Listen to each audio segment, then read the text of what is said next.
రాష్ట్ర ప్రభుత్వానికి చంద్రబాబు నాయుడు గారికి ఎంతటి అవమానం.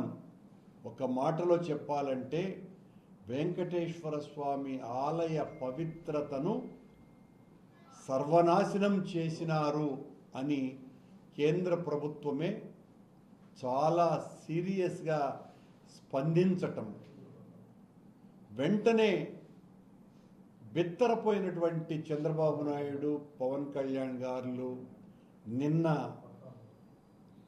అమిత్ షా గారు విజయవాడకు పర్యటనకు వచ్చిన సందర్భంలో ఆయన కాళ్ళ వేళ్ళ భంగపడి ఆ సమీక్షను రద్దు చేస్తున్నట్టుగా మరో ప్రకటన. మొదటేమో ఒక సీనియర్ ఐఏఎస్ సీనియర్ అధికారి నుంచి సమీక్షకు పంపుతున్నాము అని చాలా స్పష్టంగా ఆదేశాలు ఇస్తే, రాత్రి హడావిడిగా ఇచ్చినటువంటి ఈ ప్రకటనలో అధికారికమైనటువంటి సంతకాలు ఏవి లేకుండా తమాషగా ఉంది కూడా ఈ రద్దు ప్రకటన. Geo control room officer ministry of home affairs పేరుతో వచ్చింది. అదేమో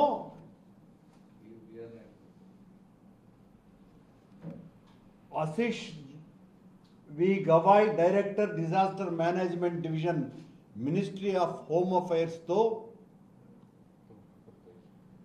పలానా సంజీవ్ కుమార్ జిందాల్ అడిషనల్ సెక్రటరీని డిజాస్టర్ మేనేజ్మెంట్ నుంచి పంపుతున్నామోనని చాలా స్పష్టంగా పంపితే,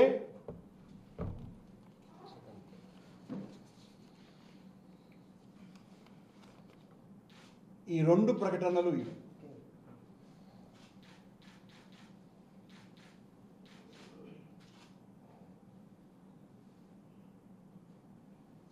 ఒకటి, కేంద్రం అనుమానంగా కొండ మీద జరుగుతున్న అపచారాలకు, దుర్ఘటనలకి బాధ్యులైనటువంటి వాళ్ళ మీద చర్యలు తీసుకోవాలా అన్నటువంటి ఒక స్పష్టమైనటువంటి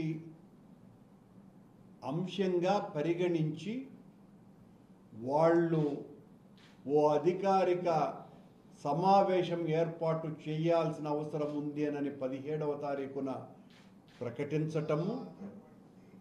దాని మీద వెంటనే నిన్న అమిత్ షా గారు రాగానే చంద్రబాబు గారు ఆయన్ను మక్కువ చేసుకొని వెంటనే నిన్న రాత్రి పొద్దుపోయిన తర్వాత కంట్రోల్ రూమ్ ఆఫీస్ నుంచి ఈ రకమైనటువంటి ప్రకటన రావటం అంటే ఎంత భయపడ్డారు చంద్రబాబు గారు. మొట్టమొదటిసారి చరిత్రలో లేని విధంగా కేంద్రం తిరుమల వ్యవహారాల మీద జోక్యం చేసుకునే అంతగా ఈ దుర్ఘటనలు జరుగుతున్నాయి అని వాళ్ళు భావించటం. ఇదే కేంద్రం నుంచి సాక్షాత్తు ప్రైమ్ మినిస్టర్ సెక్రటరీ గారే, నేను టీటీడీ చైర్మన్గా ఉన్నప్పుడు ఆ రామాలయ ప్రారంభోత్సవం దినాన ఆనాటి రామాలయ నిర్వహణ కమిటీ, రామమందిర నిర్వహణ కమిటీ రాష్ట్రంలో కేవలం 2 ఆహ్వానం పలికింది. ఆ 2లో నేను కూడా ఒకటి.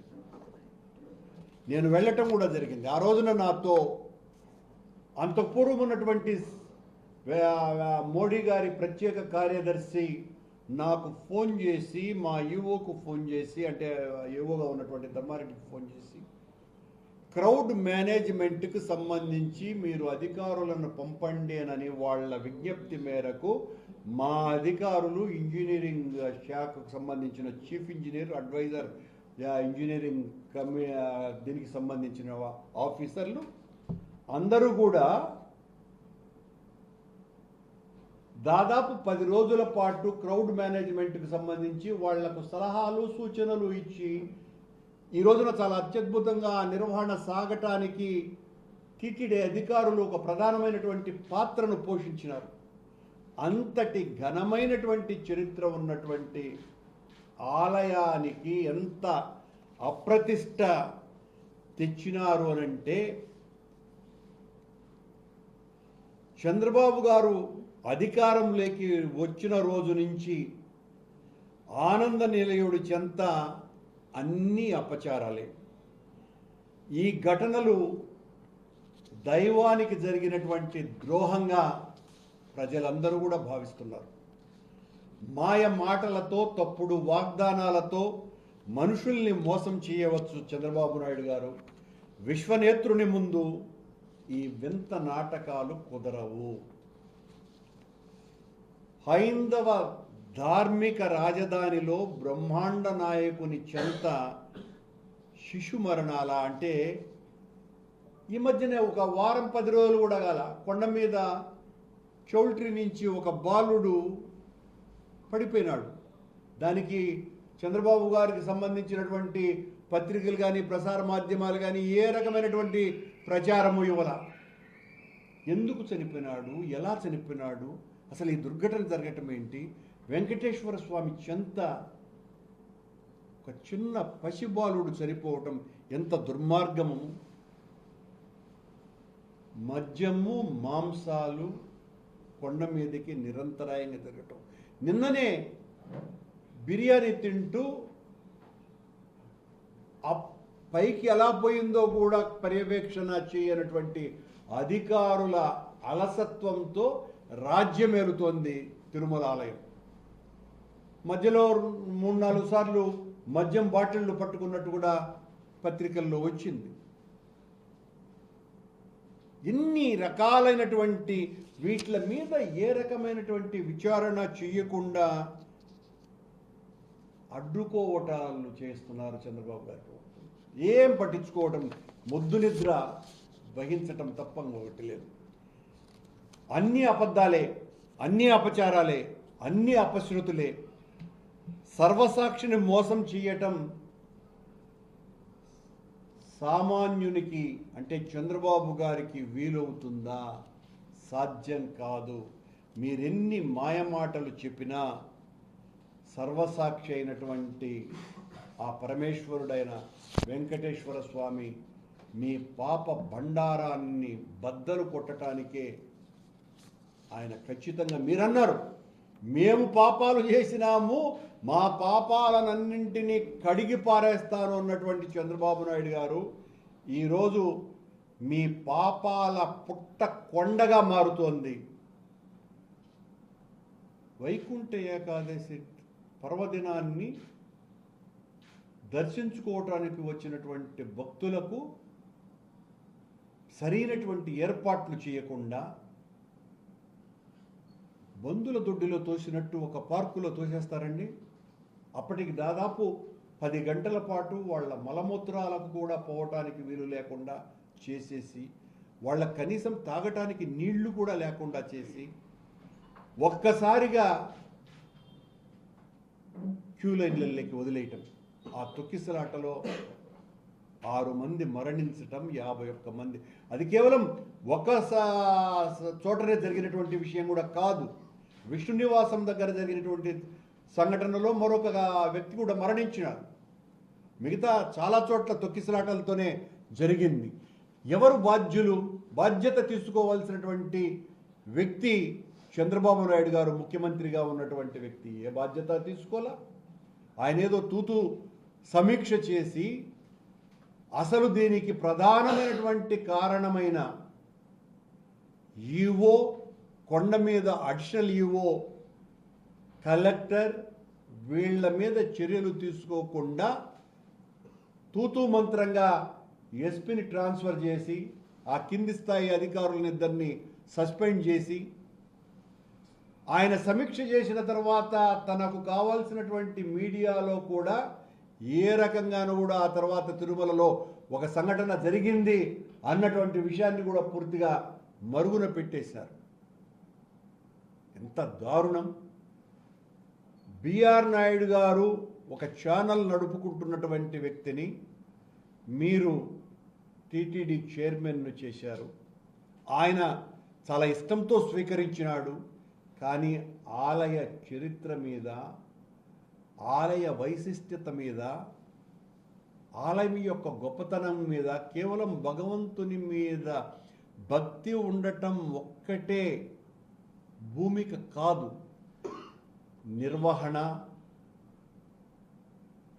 సామాజిక బాధ్యత, ఆలయం పట్ల చిత్తశుద్ధి, ఆలయ చరిత్ర, సాంప్రదాయాల పట్ల గౌరవము, సాంప్రదాయాలంటే ఏంటో తెలుసుకోవటము, ఇవన్నీ కూడా ఏమీ లేనటువంటి వ్యక్తులకు బాధ్యతలు అప్పగిస్తే అది ఈవో కావచ్చును.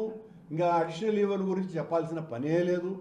ఆయన వెంకటేశ్వర స్వామి సేవలో కంటే పూర్తిగా చంద్రబాబు సేవలో తలమునకలైపోయిండాడు.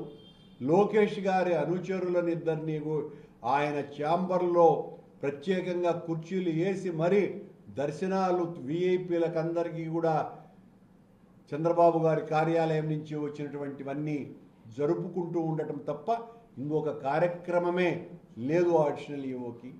నిన్న వైకుంఠ ఏకాదశికి సంబంధించి 3 సార్లు పుష్పాలంకరణలు చేస్తారు ఆ 10 రోజుల పాటు. కర్ణాటకకు చెందినటువంటి సునీత గౌడ అనేటువంటి ఒక భక్తురాలు 70 లక్షల రూపాయలు ఖర్చు పెట్టి పుష్పాలంకరణ చేస్తే దాన్ని తీసి ఆడపారేసినారని ఆవిడ ఆలయం ముందనే కన్నీళ్లు పెట్టుకొని ఏడ్చింది. ఎవరు దీనికి బాధ్యత వహించాలా? అడిషనల్ ఈవో ఇలాంటివి సంఘటన చాలా చిన్నది, దీన్ని ఎందుకు ప్రచారంలోకి తెస్తారు అని ఒక ప్రకటన కూడా ఇస్తాడు మీడియా ద్వారా. మీరు చేస్తున్నటువంటి నిర్వాకాలు ఎంత దారుణంగా ఉన్నాయి. ఎర్రచందనం ఇప్పటికి 4 సార్లు దొరికింది తిరుమలలో. పవన్ కళ్యాణ్ గారు అటవీ శాఖ మంత్రి బాధ్యత వహించాలా?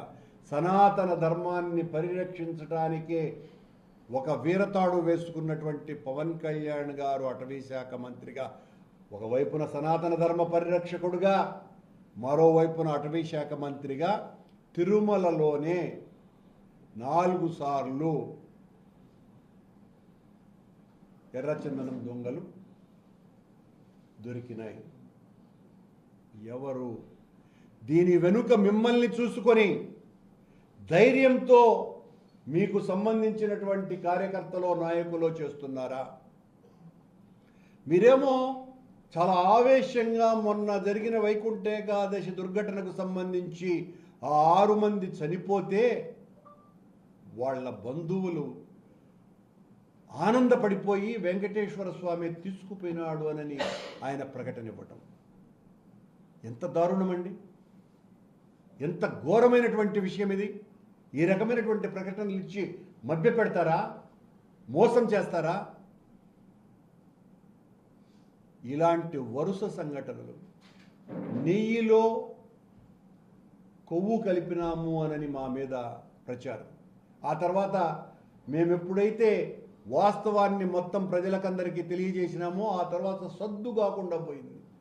సిట్టు వాళ్ళు వచ్చినారు కదా, ఇప్పటి వరకు ఏం తెలిసినారో నిగ్గు బయటికి రావాలి కదా, ఏం లేదు. నిన్న జరిగినటువంటి సంఘటన మీద న్యాయ విచారణ చేయిస్తానని చంద్రబాబు గారు చెప్పారు కదా, న్యాయ విచారణకు ఇప్పటి వరకు ఆదేశమే ఇవ్వలేదు, ప్రకటన కూడా చేయలేదు. కొండ మీద ఇప్పుడు అవినీతి విచ్చలవిడిగా ఏరులై పారుతోంది. తెలుగుదేశం పార్టీ నాయకులు, జనసేన సంబంధించినటువంటి నాయకులు, బీజేపీకి సంబంధించినటువంటి వాళ్ళు టిక్కెట్లు అమ్ముకుంటూ సంపదను సృష్టిస్తున్నారు. చంద్రబాబు గారు చెప్పేటువంటి సంపదను ఆ రకంగా సృష్టించుకుంటున్నారు. ఇది కొండ మీద జరుగుతున్నటువంటి ఘోరం. అనుకూల మీడియాలో అక్షరమాయతో అధికారం దక్కించుకోవచ్చు, అబద్ధాలు ప్రచారం చేయవచ్చు, కానీ ఆ విష్ణుమాయ ముందు ఈ చంద్రమాయ భస్మం కాక తప్పదు. చంద్రబాబు గారు మీరు ఎన్ని రకాలైనటువంటి అబద్ధాలు చెప్పి తప్పులన్నీ కూడా మా మీదే ఇంక అయిపోయింది, మా మీద కూడా చెప్పటానికి వీలు లేనంత స్థాయికి కొండ మీద వ్యవహారాలు, కొండ మీదనే కదా రాష్ట్రంలో జరిగేటువంటి తప్పులు ఘోరాలకి చంద్రబాబు గారు చెప్పినా కూడా ఇంకా వినలేనంతగా పరిస్థితులు మారిపోయినాయి. తిరుమల ఘటన మీద సాక్షాత్తు ఎందువల్లంటే వాళ్లకు చాలా భక్తి పరులు, అమిత్ షా గారు కావచ్చును, లేకపోతే మోడీ గారు కావచ్చును, ఆ జరిగినటువంటి ఘోరం మీద ఒక విచారణ చేయిద్దామనని వాళ్ళు అధికారిని ఆదేశిస్తే పంపించాలని ప్రయత్నం చేస్తే దాన్ని అమిత్ షా గారి దగ్గర సాగిలబడి రద్దు చేస్తారండి. ఎంత దారుణం! అసలు కేంద్రం ఇన్వాల్వ్ అవ్వాలనుకోవటమే రాష్ట్ర ప్రభుత్వం అవమాన భారంతో కుంగిపోవటమే. కానీ ఈ రాష్ట్ర ప్రభుత్వం సరైనటువంటి చర్యలు చేయటం లేదు కనుకనే కేంద్రం ఇన్వాల్వ్ అయింది. కేంద్రం ఇన్వాల్వ్ అయిన దాన్ని చూసి భయకంపితుడైనటువంటి చంద్రబాబు గారు, పవన్ కళ్యాణ్ గారు యాదృచ్ఛికంగా అమిత్ షా గారు నిన్న వచ్చారు కాబట్టి ఆయన కళ్ళ వెళ్ళబడి రద్దు చేయటం, ఇక నిజాలు ఎప్పటికీ బయటికి రాకుండా శాశ్వతంగా సమాధి చేసేటువంటి పనులు చేస్తున్నారు. ఈ అపచారాలకు భగవంతుడు ఖచ్చితంగా శిక్ష వేయక తప్పదు. మా మీద, మా పాలన మీద విష ప్రచారాలు చేసి 7 నెలల కాలంలోనే మీ హయాంలో జరుగుతున్నటువంటి ఘోరాలు, నేరాలు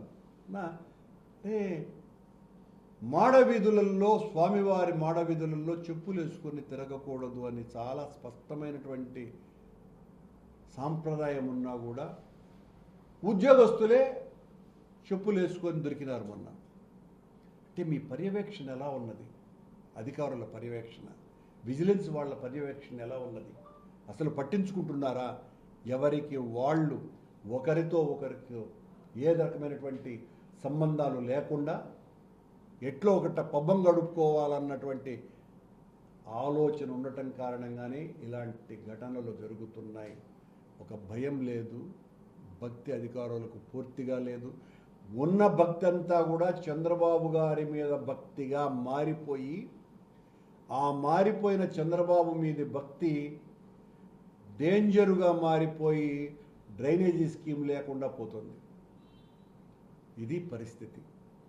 దీన్ని మేము పూర్తిగా వైఎస్ఆర్ కాంగ్రెస్ పార్టీ వ్యతిరేకిస్తున్నది.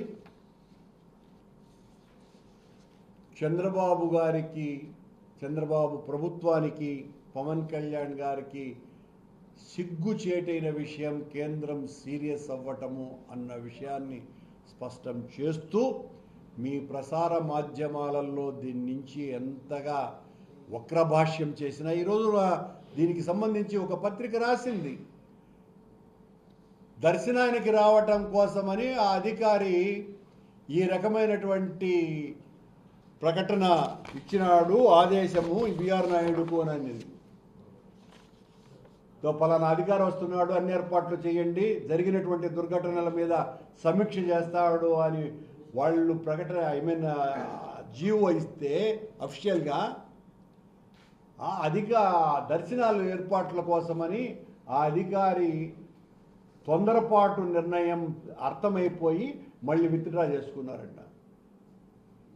ఏంటి, సెంట్రల్ గవర్నమెంట్కు సంబంధించినటువంటి ఒక ఉన్నత స్థాయి అధికారి రావాలంటే ఈ రకంగా భయపెట్టేటువంటి చర్య చేసి రావాలండి. ఎవరి చెవులో పువ్వులు పెట్టడానికి చంద్రబాబును కాపాడాలనేటువంటి మీ ఆతృత, మీ మీద కేంద్రం చాలా సీరియస్ అయింది కాబట్టే వాళ్ళు ఈ రకమైనటువంటి ఇది చేశారు. మీరు సాగిలపడ్డారు కాబట్టి మళ్ళీ ఈ ప్రకటన చేసినారు.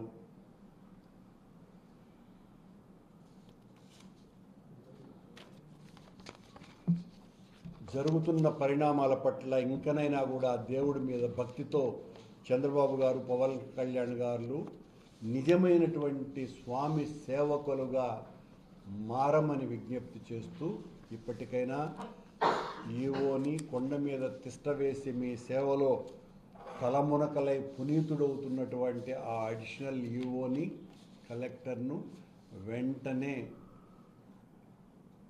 వాళ్లను ట్రాన్స్ఫర్ చేయటము, న్యాయ విచారణకు ఆదేశించటాన్ని డిమాండ్ చేస్తున్నాం. ఎక్స్గ్రేషియో 25 లక్షలు ఇచ్చి తుడుచుకుంటారండి.